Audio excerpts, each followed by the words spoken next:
What's going on, family? What's going on?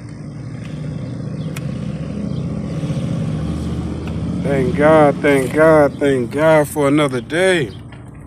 Thank God for another day. Thank God for another day. Woo! Yes. You know what I'm saying? It's beautiful. You know? So it's always life lessons in everything that we do. You know what I mean? To keep yourself motivated out here. Keep yourself focused. Going back and forth to work, doing what you need to do. Keeping yourself at a certain discipline. You know what I'm saying? Self-control. Self-mastery. You know what I mean? Knowing how to balance out, you know what I'm saying, the frequencies in your life. You know what I mean? Learning how not to be extreme. You know what I'm saying? Because sometimes in the program, like, you know what I mean? You go through a lot. And then when you finally get that one breakthrough, you just be excited. Like, woo! You just be excited. Just, you know what I mean? So, you know what I'm saying? You're like, wow, things is, you know what I'm saying? And then you just full of excitement. That's how the program does it. And then sometimes when people get full of excitement, they start losing themselves a little bit. You know what I'm saying? And God just be like, oh, come on, little fella. Come on back down here. You know what I'm saying? Humble us back down, because certain type of situations, we just get carried away and stuff like that. You know what I mean? So it's just like balancing out the energies, being thankful.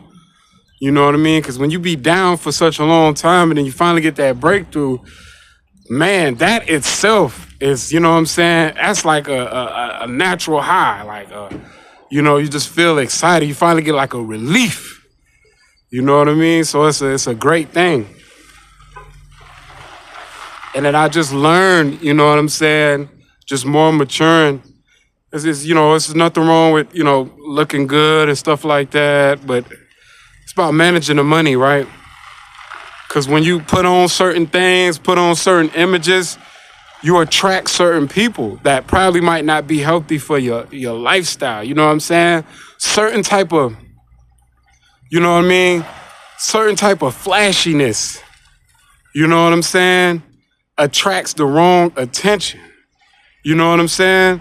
I've got to the point where I don't mind being on stealth mode. You know what I mean? I don't mind blending in like a doggone chameleon without, you know, not being seen.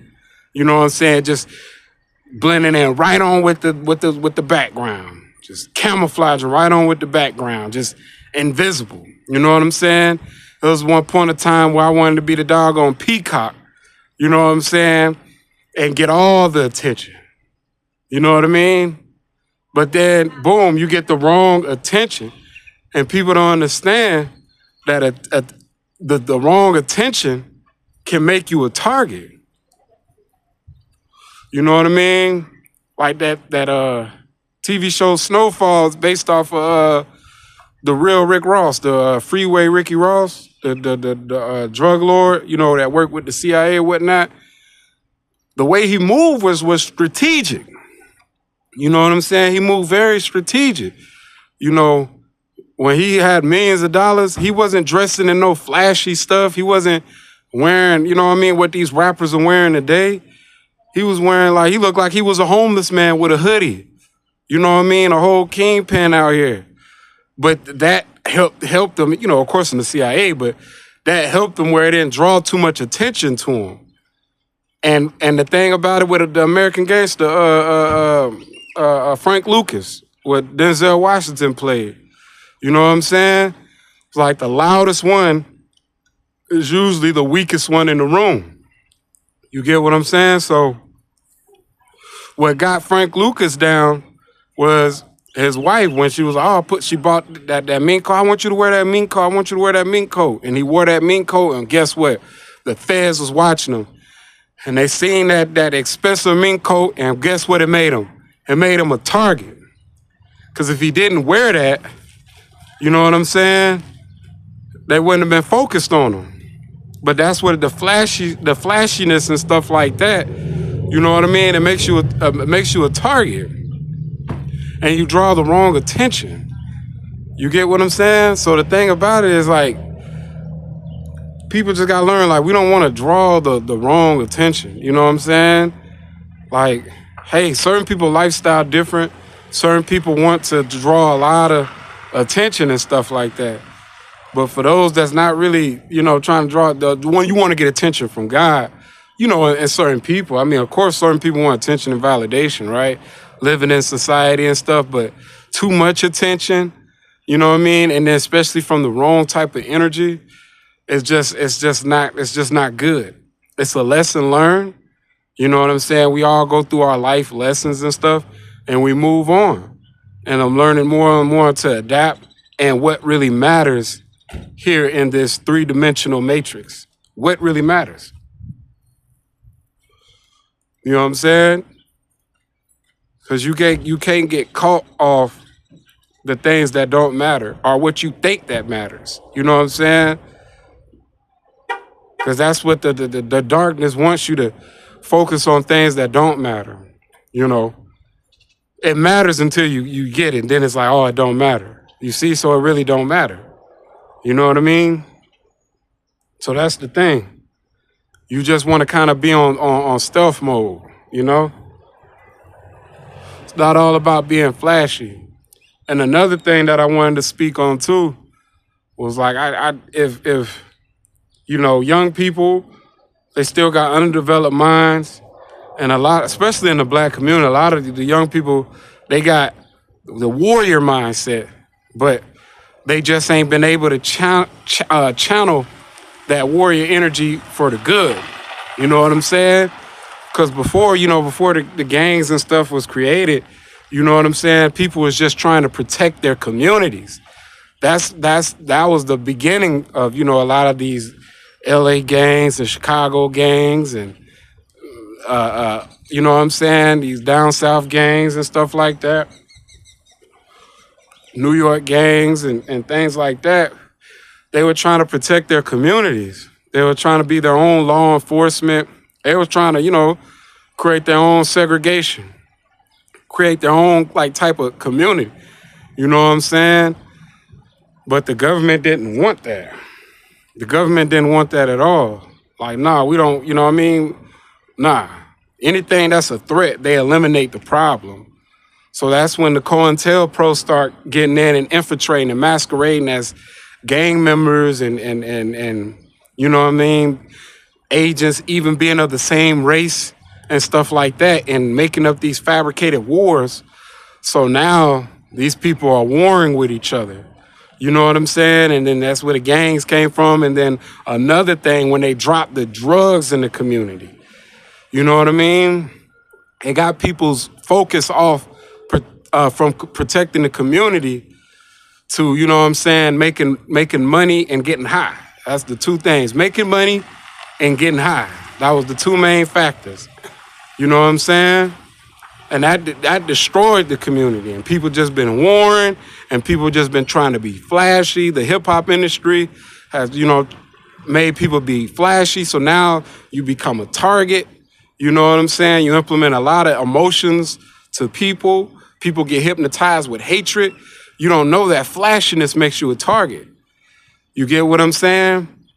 So it's just like a lot of people don't know the roots of, the gang stuff. You know what I'm saying? We've been, blinded by hatred. You know what I mean? People have been manipulated by the enemy.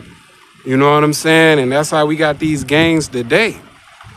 You know what I mean? A lot of the young folks have the warrior mindset, so they got an underdeveloped mind, so they don't understand that concept. You know what I'm saying? They think the way of life is war banging with each other. You know what I'm saying? And just stepping on each other's necks and just the world is theirs, like some Scarface type stuff. You know what I'm saying? But with that war energy, when they see somebody make I understand if it's like repeated offenders. You know what I'm saying? But for somebody that's young, you know what I'm saying? They ain't killed nobody, but they caught up in some type of RICO gang act or, some type of violence or theft. You get them in the military. Get them in the military. Get them to serve a higher purpose. You know what I'm saying? Because these people are being, they don't have, a lot of them don't have father figures in their life. You know what I'm saying? And I know there's programs that give people like mentorship and stuff like that, but they should have a second chance program where put people straight in the military. Put they behinds right in the military. You know what I'm saying? Ain't no better breakdown than them drill sergeants. Because one thing about them drill sergeants gonna break you down. That's one thing about it. With them drill sergeants, they're gonna break you down. And them young folks, some of them with that warrior mindset, you know what I'm saying, that been passed down from generation to generation, they need that. You know what I'm saying? It will prevent a lot of crime, but the thing about it, the prisons, they're businesses. They want a lot of crime. You know what I'm saying? They can still get that from all these other older folks that's still committing crimes and stuff, but for the young people, for the youth that deserve a chance and just haven't been guided, you know what I'm saying? That could be their second chance. Get they behind in the military. You know what I'm saying? With that warrior mindset, get they behind in the military.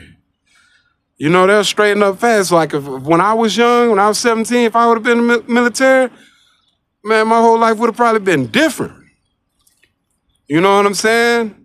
The whole breakdown, they break you down and build you back up, whole mindset would have probably been different. You know what I mean? But I wasn't given that opportunity. Maybe because I wasn't plugged in. But even for those out there that's not plugged in, they deserve, the youth, they deserve a second chance.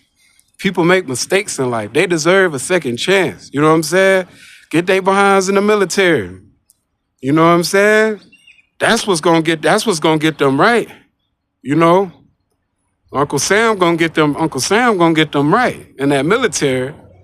You know what I mean? All that warrior energy. A lot of the young black people in these communities, they have a lot of warrior energy, but they don't know how to use that energy.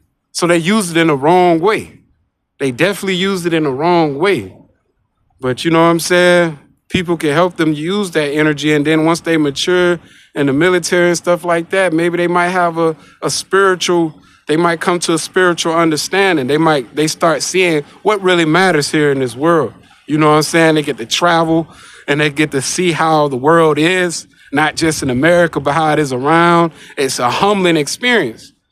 You know what I'm saying? So that's one spark for the youth.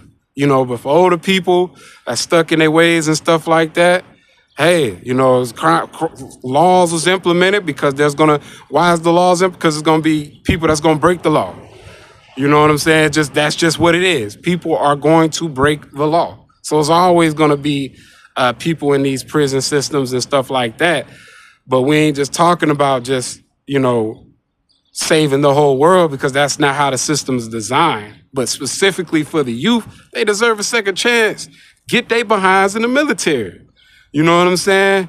And I got to get back to work. But another thing, too, is always remember, family, the loudest one in the room is usually the weakest one in the room. A mature person just want to blend in, get what they need, and get up out of there. You know what I'm saying? Peace.